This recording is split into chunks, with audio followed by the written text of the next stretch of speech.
Guys this is বিশাল একটা কুয়াশা। তো কুয়াশা কোনো কাজ হবে না, এটা হচ্ছে চাকরি। হ্যাঁ, মানে কোম্পানির। তো মারাত্মক প্যারা। অবশ্য মাস রেজন বেতন দেয়, তখন ভালোই লাগে।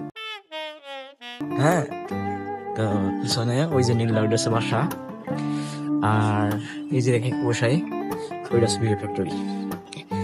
তো এখন বাজে হচ্ছে 7টার আগে। হ্যাঁ, 6টা 6:30 বাজে।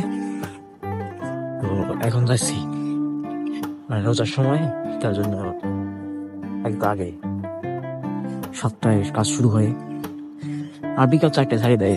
তো 4টায় ছাড়ার পরে একটু ঘোরাফেরা যায়, সুন্দর। দেখা হবে না আবার 4টার পরে, সেই পর্যন্ত। টাটা।